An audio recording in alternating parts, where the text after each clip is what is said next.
प्रिय बंधुओं, धर्म प्रेमी सज्जनों, आज का जो विषय है बड़ा गहरा विषय है।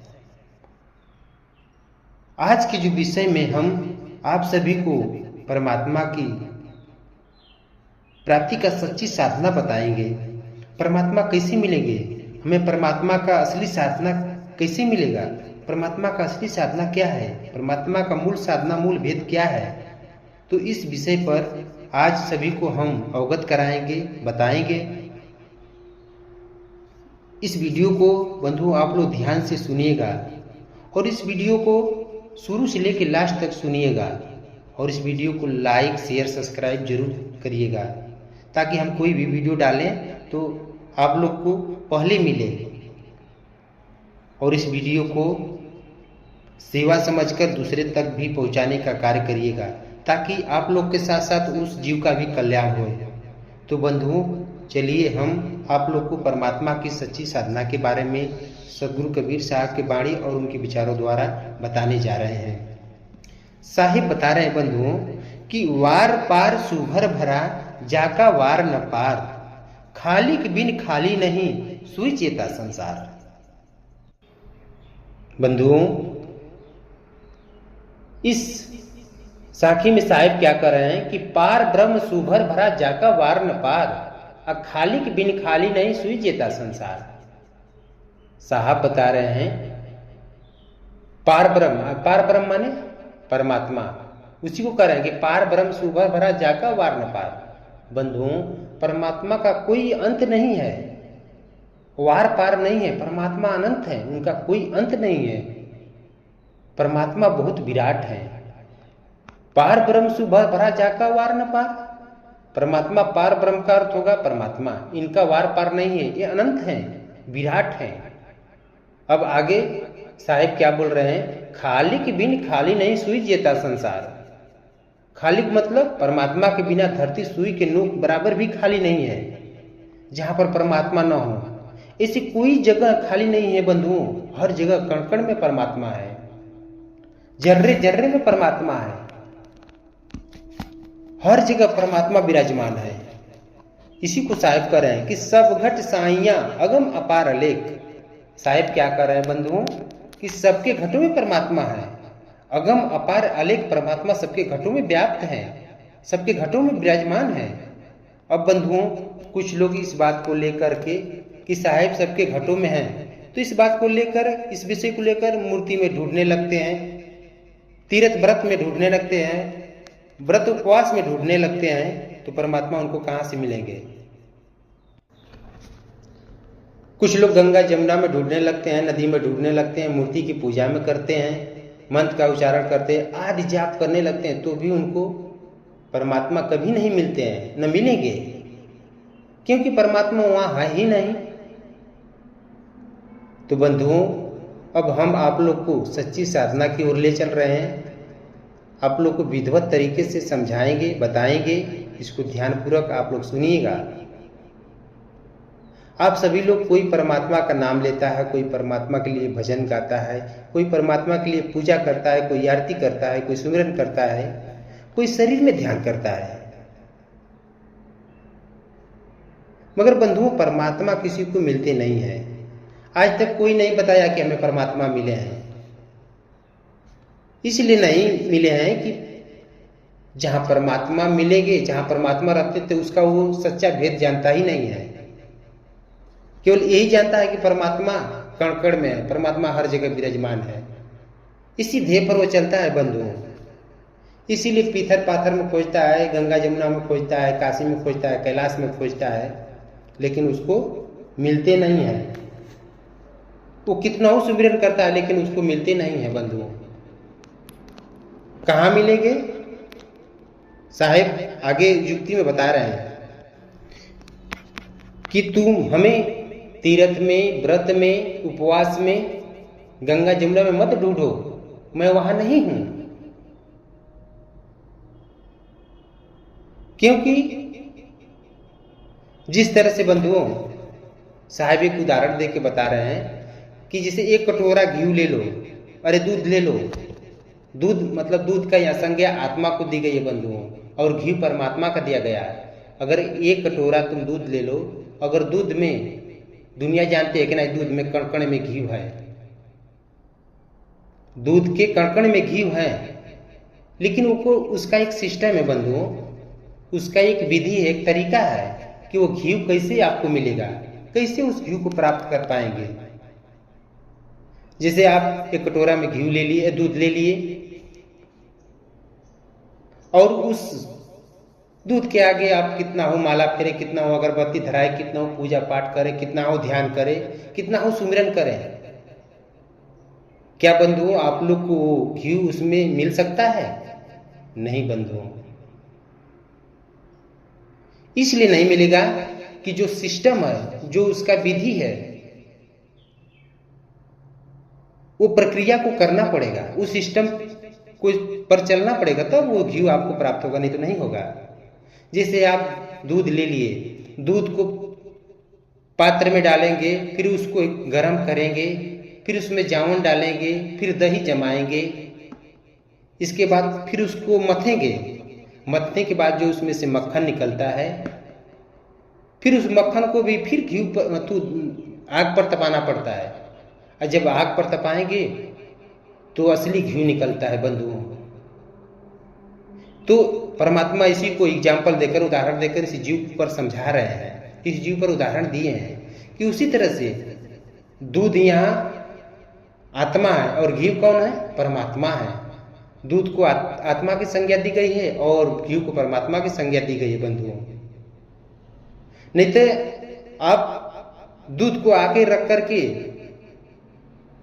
10 दिन, 20 दिन, 1 महीना, 2 महीना, 6 महीना, साल भर, 10 साल, 20 साल, पूरा जीवन घी घी चिल्लाते रहो, कभी घी प्राप्त होने वाला नहीं है। कितना हो उसको घी के आगे माला, अगरबत्ती, धूप, दसांग कितना हो डुलाओगे, कितनों उसके आगे सुमिरन करोगे, कितना हो अगरबत्ती धराओगे, कितनों जाप करोगे, कितनों मंत्रों का उच्चारण करोगे, लेकिन घी मिलने वाला नहीं है, घी नहीं प्राप्त होगा। उसी तरह से जो सिस्टम उसका, जो विधि है, जो तरीका है, उस तरीके पर चलना पड़ेगा, तब जाके बंधुओं घी मिलेगा। इसलिए बंधुओं साहेब उस तरीका को, उस जुक्ति को आगे बता रहे हैं। आप लोग ध्यान पूर्वक सुनिएगा। साहेब अपने बाणी में क्या बता रहे हैं? मोको कहाँ ढूंढे बंदे, मैं तो तेरे पास में। मोको कहाँ ढूंढे बंदे, मैं तो तेरे पास में। ना तीरथ में ना मूरत में, ना एकांत निवास में। ना तीरथ में ना मूरत में, ना एकांत निवास में। ना मैं क्रिया कर्म में रहता, ना काशी कैलाश में। ना मैं क्रिया कर्म में रहता, ना काशी कैलाश में। ना मैं जप में ना मैं तप में, ना मैं हूँ उपवास में। ना मैं जप में ना मैं तप में, ना मैं हूँ उपवास में। खोजी हो तो तुरंत मिल जाऊं, एक पल ही के तलाश में। खोजी हो तो तुरंत मिल जाऊं, एक पल ही के तलाश में। मोको कहाँ ढूंढे रे बंदे, मैं तो तेरे पास में। मोको कहाँ ढूंढे रे बंदे, मैं तो तेरे पास में। बंधुओं साहिब क्या कहते हैं कि मोको कहाँ ढूंढे रे बंदे, मैं तो तेरे पास में। हे बंदे तू मुझे कहाँ ढूंढ रहा है? मैं तो तेरे पास में हूं। तू मुझे कहाँ ढूंढ रहा है? मुझे तुम इधर उधर क्यों ढूंढ रहा है? मैं तो तेरे पास में हूं। फिर साहिब आगे बता रहे हैं बंधु, ना मैं तीर्थ में ना मूरत में, ना मैं एकांत में। साहिब कह रहे कि ना मैं तीर्थ में ना मूरत में, ना एकांत निवास में। ना मैं तीर्थ में हूं और ना मैं मूरत में हूं और ना मैं एकांत निवास में हूं, मतलब एकांत में भी नहीं हूं। और साहब आगे क्या बोल रहे हैं, ना मैं क्रिया कर्म में रहता ना काशी कैलाश में, और नहीं मैं क्रिया कर्म में हूं। जो तुम इस संसार में कर्मकांड करते हो, पाखंड करते हो, मैं उसमें नहीं हूं। तुम मुझे बनारस काशी में खोजते हो, द्वारिका में खोजते हो, केदारनाथ में खोजते हो, कैलाश पर्वत पर खोजते हो, तो मैं वहां नहीं हूं। फिर आगे साहब क्या बता रहे हैं, ना मैं जप में ना मैं तप में। साहब कहेंगे जो तू जाप करता है, माला फेरता है, पूजा पाठ करता है, आरती करता है, उपवास करता है, व्रत करता है, मैं उसमें नहीं हूं। अब साहब बता रहे हैं कि मैं तुझे कैसे मिलूंगा। वो युक्ति सुन लो तुम। साहब उस युक्ति को बता रहे हैं कि मैं तो तेरे पास में हूं, और कैसे मिलूंगा। ये साधना की बातें बंधु, इसको आप लोग ध्यानपूर्वक सुनिएगा कि साहब क्या बता रहे हैं। बंधुओं, साहब बता रहे हैं कि मैं तेरे पास में हूं, तो तुझे कहीं जाने की आवश्यकता नहीं है। अपने आप में ढूंढो परमात्मा को। तू पहले अपने आप में ढूंढो, और ये बात तू पहले अपने को जान जाओ कि मैं क्या हूं। इस बात को पहले जानोगे तब तुम परमात्मा को जान पाओगे। कैसे कि जब तुम अपने आप को जान जाओगे ना, तो मैं वही मिल जाऊंगा। इसलिए तू पहले अपने आप को जानो। साहब इस युक्ति को बता रहे हैं बंधुओं कि पहले तुम अपने आप को जानो कि तुम क्या हो, कौन हो। क्या तुम शरीर हो, तुम आंख हो, तुम कान हो, तुम मुंह हो, तुम किडनी हो, तुम गुर्दा हो, तुम कौन हो, तुम क्या हो। पहले अपने आप को जानो। तो बंधुओं, इस बात को साहब आगे बता रहे हैं कि तुम क्या हो। साहब कह रहे कि तुम क्या हो, न तू कान हो, न तू आंख हो, न तू शरीर हो, न कान गुर्दा हो, न मुंह हो, न हाथ हो, न पैर हो। तुम एक आत्मा हो। तुम क्या हो, तुम आत्मा हो। और जब तू आत्मा को जानोगे तभी तुम्हें परमात्मा मिलेंगे। जब तक तू आत्मा को नहीं जान पाएगा तब तक परमात्मा तुम्हें नहीं मिलेंगे। क्योंकि मैं तेरे पास ही मिलूंगा। अगर तू अपने पास से छोड़कर कहीं दूसरी जगह ढूंढ रहा है तो ये तुम्हारी बहुत बड़ी अज्ञानता है, बहुत बड़ी भूल है। अपने भूल को तू सुधारो और उस भूल को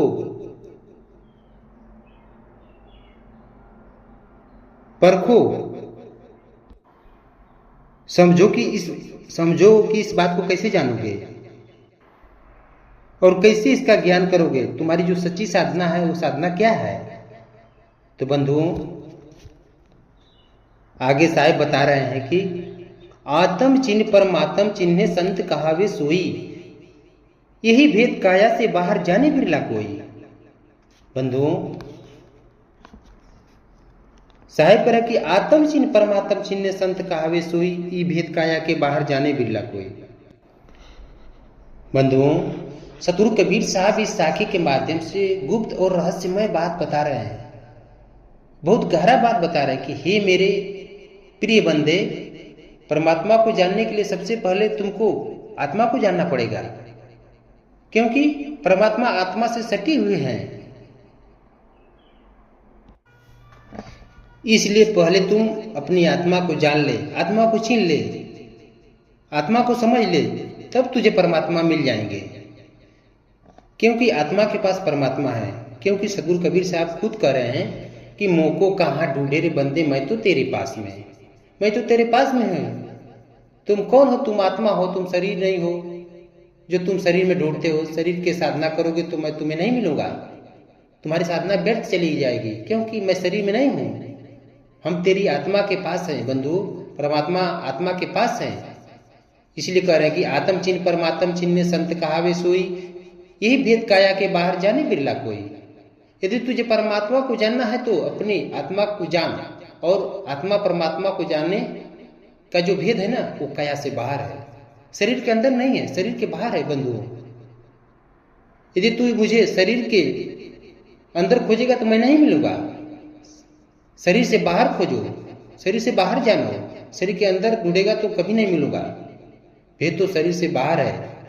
फिर साहब बता रहे हैं बंधुओं कि अधर दुलीचा पीव का, अधर दुलीचा पीव का अधरे दर्शन होय, आ काया से बाहर लखे संत कहावे सोय। अब देखिए बंधु, फिर साहब संकेत कर रहे हैं, बाहर संकेत कर रहे हैं, बाहर कि अधर दुलीचा पीव का, अधर मतलब जो धर से बाहर परे हो, काया से परे हो, काया से बाहर हो। अधर या काया हमारे धर में है, शरीर पूरा धड़ में है। इसी को साहब करे कि अधर दुलीचा पीव का अधरे दर्शन हुए। परमात्मा का दर्शन अधर में होगा, यानी शरीर से बाहर होगा, काया से बाहर होगा। परमात्मा तुझे अधर में मिलेंगे और तेरी आत्मा भी काया से बाहर है, वो भी अधर में ही तो दर्शन होगा। इसीलिए साहब कह रहे कि काया से बाहर लगे संत कहावे सोए। जो हमको काया से बाहर लगता है, काया से बाहर खोजता है, क्योंकि काया से बाहर हमें मिलेंगे, काया से हम बाहर मिलेंगे। मेरा स्थान काया से बाहर है, आत्मा के पास है। बंधु, ये बहुत गहरा भेद है, इस भेद को कोई बिरला जानता है। परमात्मा का दर्शन कर लेता है वही संत है। जो इस भेद को जान जाता है, जो आत्मा परमात्मा को जान जाता है, परमात्मा का दर्शन कर लेता है, वही संत है। इसी भेद को तुम समझो। तुम्हारी आत्मा की सूरत संसार में आई हुई है, शरीर में आई हुई है। आत्मा और परमात्मा शरीर से बाहर है, आत्मा की सूरत शरीर में आई हुई है। इसीलिए सूरत शब्द का खेल बताया गया है। परमात्मा को जानने का यही एक रहस्य बंधुओं, यही एक भेद है। अब साहेब आगे बता रहे हैं बंधुओं कि सूरत फंसी संसार में, तासे पर गए दूर, असुरत बाध स्थिर करो आठों पहर हजूर। बंधुओं, साहब यहाँ स्पष्ट बता दे रहे हैं कि तुम्हारे संसार में क्या फंसी हुई, सूरत फंसी हुई है। तासे पड़ गए दूर, तभी तुम उस परमात्मा से दूर हो गए हो। असुरत बांध स्थिर करो आठों पहर हजूर। जो तुम्हारी ये सूरत है ना, जो बाह्य जगत में फैली हुई है, इसको तू समेट कर उस परमात्मा में लगाओ, तब तुम्हें परमात्मा का दर्शन होगा। और जब तू परमात्मा को देखने जाओगे ना, तो पहले तुम्हें आत्मा मिलेंगे। जब आत्मा का दर्शन हो जाएगा, जब आत्मा को तू जान जाओगे, तो परमात्मा स्वयं मिल जाएंगे। उसी को कह रहे साहब कि सूरत बांधे स्थिर करो आठों पहर हजूर। तो परमात्मा के पास तू 24 घंटा रहेगा, और परमात्मा भी तुम्हारे पास 24 घंटा रहेंगे। और आहार विहार करोगे, तुम आनंद में रहोगे, आनंद स्वरूप में रहोगे। न तुम्हें यहाँ तन का दुख रहेगा, न मन का दुख रहेगा, न जन्म मरण का दुख रहेगा। तुम हर दुखों से तुम्हारी निवृत्ति हो जाएगी। तो बंधुओं, साहिब इसी से सूरत की बात कर रहे हैं कि तू सूरत को उस परमात्मा में, जो तुम्हारे वाह्य जगत में फैली हुई है, उसको खींच करके तू उस परमात्मा में लगा, तब तुम्हारा कल्याण होगा। बंधुओं, काया से बाहर इसलिए आपको ज्ञान होगा कि आपकी आत्मा जो है ना, वो काया से बाहर है। आत्मा की जो सूरत है, उसकी जो धार है शरीर में फंसी हुई है, शरीर में प्रवेश की है, आत्मा बाहर है। इसी भेद को तो समझना है। जब आप साधना करते हो, तो जो भी इस भेद को जानता है, इस विधि से साधना करता है, तो एक खिंचाव होता है, सूरत की खिंचाव होता है। ऐसा लगता है कि शरीर से कुछ निकल रहा है, शरीर से कुछ निकल रहा है। वो कौन सा निकलता है? वो सूरत ही निकलती है शरीर से। क्योंकि जो भी साधना करते, जो भी अभ्यास करते हैं ना इस विधि से, तो उनको ऐसा महसूस होता है। जब वो लोग साधना करते हैं, उस अवस्था तक पहुंचते हैं ना, तब उन लोग का सूरत की खिंचाव होता है। तब सूरत शरीर से बाहर निकलती है। वही सूरत इस शरीर में फंसी हुई है बंधुओं। और वही सूरत जब बाहर निकल जाती है, तो सूरत आत्मा का भी ज्ञान करती है और परमात्मा का भी ज्ञान कर लेती है। यह मेन साधना है परमात्मा का। इस साधना को कोई बिरला जान पाता है बंधुओं। ये साधना को जानना हर किसी की बस की बात नहीं है। यह सूरत शब्द का खेल है, इसलिए साहब बार बार सूरत शब्द का नाम लिए हैं। बार बार साहब सूरत शब्द को मिलाने की बात कहते हैं। इसीलिए बंधुओं, सब स्वरूप आत्मा भी है और सब स्वरूप परमात्मा भी है। इसलिए बंधुओं, शब्द स्वरूप परमात्मा को सार शब्द कहा जाता है। इनको सार शब्द कहा गया है। यही सूरत परमात्मा से मिलानी है, यही सार शब्द का भेद है। और इसको कहाँ समझोगे? काया से बाहर। जब तक काया की बाहर की साधना नहीं करेंगे तब तक इस भेद को नहीं जान सकते हैं। बंधुओं, संसार दो प्रकार का है।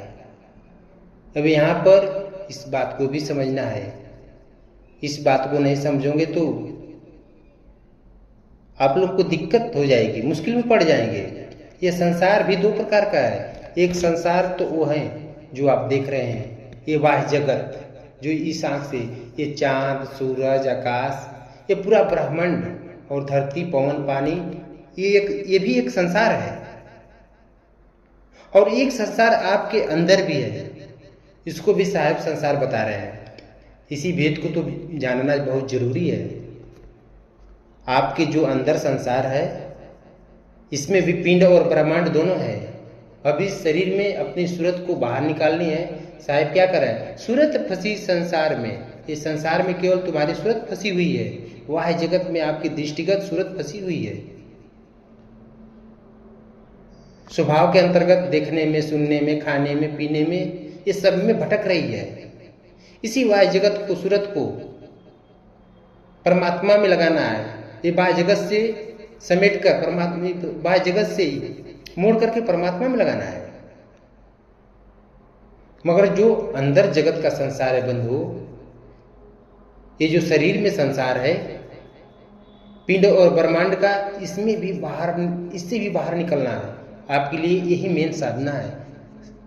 सतगुरु साहब, शरीर के संसार को भी समझना है। ये जो आपका पिंड ब्रह्मांड के अंदर, जो शरीर के अंदर संसार है ना, पिंड ब्रह्मांड, इसी के लिए तो सतगुरु कबीर साहब का ये मेन साधना है। इस शरीर को भी समझना है। जब तक शरीर के संसार को नहीं समझोगे तब तक कुछ नहीं कर पाओगे। शरीर में भी पिंड है, ब्रह्मांड है, इससे बाहर निकलना है। इससे भी अपने सूरत को बाहर निकालना है। शरीर में जो काया है ना, ये भी एक संसार है, इसमें जी बाहर निकलना है। यह मूल्य भेद, मूल्य रहस्य आपको बता रहा हूँ। आप लोग ध्यान पूर्वक सुनिएगा, तभी आप लोग मुक्त हो पाएंगे, नहीं तो मुक्त हो पाना असंभव है।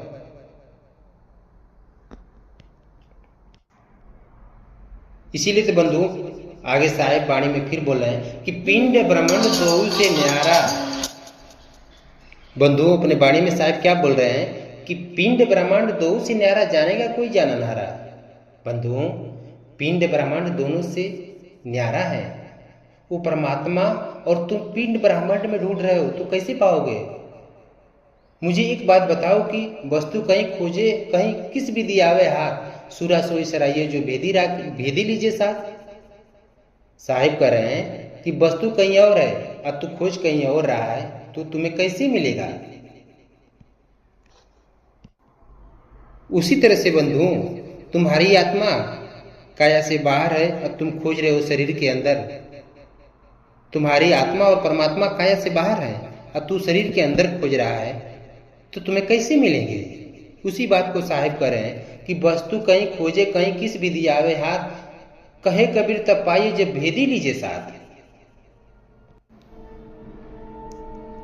तुम परमात्मा को अनाथ में ढूंढ रहे हो, पांच मुद्राओं में ढूंढ रहे हो, चक्रों में ढूंढ रहे हो, शरीर में ढूंढ रहे हो, तो बताओ परमात्मा तुम्हें कैसे मिलेंगे? आत्मा परमात्मा ज्ञान तो काया से बाहर है और तुम खोज रहे हो काया के अंदर, तो आत्मा परमात्मा तुम्हें नहीं मिलेंगे। इसी बात को साहिब कह रहे हैं कि वस्तु कहीं खोजे, कहीं किस विधि आवे हाथ, कहे कबीर तब पाइए जब भेदी लीजिए साथ। अब इस भेद को जानने के लिए, परमात्मा को जानने के लिए कैसे जानोगे? जब भेदी तुम्हारे साथ होगा, कोई भेदी गुरु से तुम ज्ञान लोगे, तब इस भेद को तुम जान पाओगे कि आत्मा परमात्मा का भेद को, यह बहुत गहरा रहस्य है बंधु, बहुत गहरा भेद है। कोई नहीं जान पाता है जल्दी इस बात को।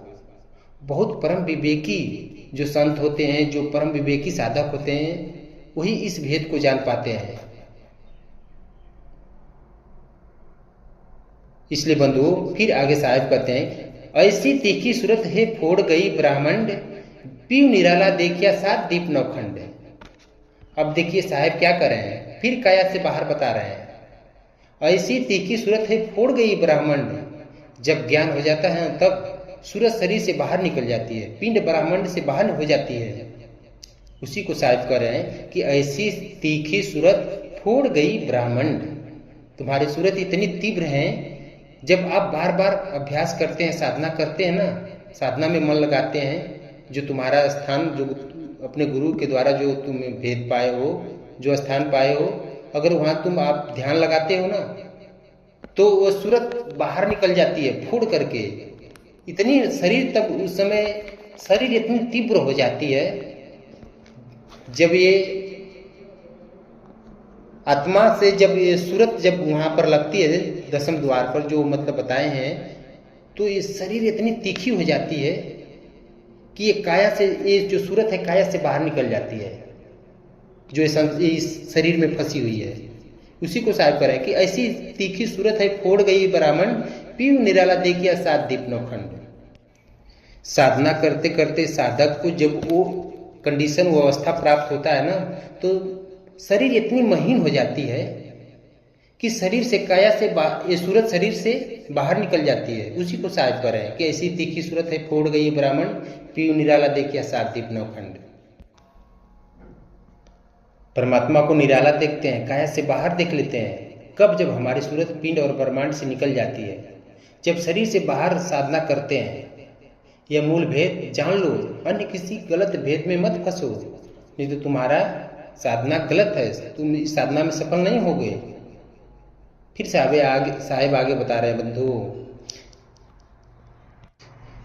दसवां द्वारे तारी लावे तब दयाल के दर्शन पावे।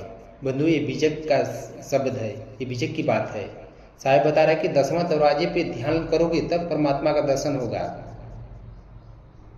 10वां द्वारा गुप्त है ब्रह्मरंध्र है ठौर, तहवां सूरत लिप्त करो देह तजो फिर और। देखिए साहब इसमें बता रहे हैं कि 10वां द्वारा गुप्त है, 10वां द्वारा तुम्हारा, जो 10वां द्वारा तुम्हारा गुप्त है, ब्रह्मरंध्र है ठौर, उसमें सूरत लगाओ, देह को तजो और शरीर से बाहर जाओ, शरीर के बाहर की साधना करो, तभी उस परमात्मा को जान सकते हो। वहां पहुंचोगे जब तब तुम्हारे न शुद्धि रहेगी ना तुम्हारा देह। ये 5 तत्व गुण 3 की ऐसी, साहब फिर बोले कि 5 तत्व गुण 3 नहीं, ऐसा शब्द भी दे। बंधुओं साहब बता रहा है कि जब तुम उस धाम को जानोगे, उस धाम के उस स्थान पर पहुंचोगे, तब तुम्हें देह की आभास नहीं रहती है, क्योंकि शरीर से बाहर हो गई आप।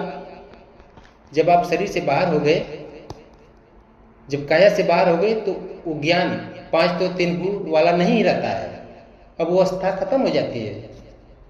उस अवस्था में 5 तो 3 गुण खत्म हो जाता है, शरीर से काया से ऊपर का ज्ञान है। उसी को साहब कहते हैं कि 5 तत्व गुण 3 नहीं, ऐसा शब्द विदे हैं। उनका नाम भी विदे हैं और उनका काम भी विदे हैं, और वो भी विदे हैं। उसी को करे साहब कि ऐसा शब्द विदे हैं। इसलिए बंधुओं काया से बाहर की साधना करेंगे तभी संसार से मुक्त हो सकते हैं। पिंडी ब्रह्मांडी वाला साधना से तुम्हारा उद्धार नहीं होगा। फिर साहब करे कि श्वासा परखे घड़ी विचारे लगन तत्व में राखे, ए जियरा को काल ग्रासे कौन नाम ले बाचे। देखिए साहेब यहाँ कितना अच्छा उपाय बता रहे हैं। साहेब क्या बता रहे हैं कि यदि तुम श्वासा की साधना करते हो और लगन तत्व में रखते हो, ब्रह्मांड में ध्यान लगाते हो, ब्रह्मांड 5 तत्व के अंतर्गत आता है बंधुओं। श्वासा परखे, श्वासा में जो ओहम सोहम जाप करते हो ना, और लगन तत्व में आप ध्यान करते हो, यानी तुम्हारा ध्यान ब्रह्मांड में त्रिकुटी स्थान पर या नयनों के बीच में ध्यान स्थिर रखते हो, तो इसी बात को साहब बता रहे हैं कि तुम्हारी मुक्ति नहीं होगी। ये चेहरा कि काल ग्रास से कौन नाम ले बाचे। जो तुमने ब्रह्मांड में अनाथ शब्द सुनते हो, आत्मा के कृत शब्द है, आत्मा के द्वारा ही हो रही है ब्रह्मांड की जो साधना है ना। और जब आत्मा निकल जाएगी तो आपकी जितने भी ब्रह्मांड में साधना हो रहा है, अरे ब्रह्मांड में जो शब्द हो रहा है आत्मा द्वारा ही हो रहा है। जब आत्मा बाहर चली जाएगी तो सब शब्द समाप्त हो जाएगा। उसी को साहब कह रहे हैं कि जब जरा के काल ग्रास से कौन नाम ले बाचे। जब तुम्हें काल मारेगा, काल खाएगा, तो किस नाम से तू बचे हुए। तू असली परमात्मा का नाम जानता नहीं है, असली साधना जानता ही नहीं है, तो किस नाम से तू बचोगे, किसका पुकार करोगे? उसी को साहिब कह रहे हैं कि जब जियरा के काल गरा से कौन नाम ले बाचे, किसके नाम लेकर के तुम बचोगे, किसके आड़ में बचोगे? बंधुओं, फिर साहिब अच्छी बाणी दर्शा रहे हैं, कह रहे कि ओहम सोहम ररंकारा ताके आगे नाम भंडारा, सार शब्द गही उतरे पारा, बार बार मैं यही पुकारा, बारंबार मैं यही पुकारा। साहिब क्या कर रहे हैं इस बाणी में? ओहम सोहम ररंकारा ताके आगे नाम भंडारा, सार शब्द गए उतरो पारा, बारंबार मैं यही पुकारा। बंधुओं, साहब बता रहे हैं कि ओहम सोहम ररंकार की साधना करोगे तो तुम्हारी मुक्ति नहीं होगी। ताकि आगे नाम भंडारा, इसके आगे परमात्मा है, इसके आगे सार शब्द हैं, इसके आगे सार शब्द परमात्मा है। सार शब्द गहे उतरो पारा, बारंबार मैं यही पुकारा। देखिए बंधु, सतगुरु साहब ने पूरा भेदे खोल दिए, पूरा भेदे बता दे रहे हैं। क्या कर रहे हैं कि सार शब्द गए उतरो पारा, बार बार मैं, सार शब्द गए उतरो पारा, बारंबार मैं यही पुकारा। साहब पूरा साधना का भेद ही खोल दिया, पूरे बता दिए कि जो तुम श्वासा की साधना करते हो ना, त्रिपुटी में ध्यान करते हो, ये तुम्हारा साधना सही नहीं है, तुम्हारी सब मेहनत व्यर्थ चली जाएगी, ये साधना झूठी है, कोई फायदा नहीं। तुम सीधे काया की बाहर की साधना करो, तब तुम्हारा कल्याण होगा। यदि काया से बाहर की साधना के अलावा जो भी साधना करते हो सब बेकार है, ये सब गर्त में ढकेलने वाली है, 84 में ले जाने वाली है, ये सब माया की तमाशा है बंधुओं। इसीलिए साहेब कहेंगे सार शब्द को उतरो पारा, बारंबार मैं यही पुकारा।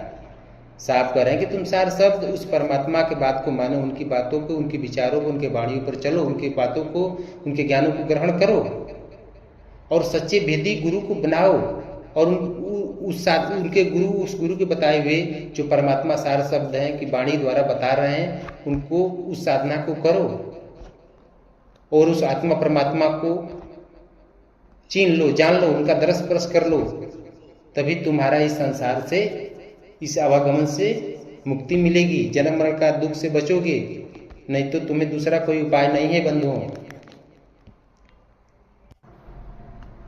अब बंधुओं, मैं इसी शब्दों के साथ अपने वाणी को विराम देता हूँ।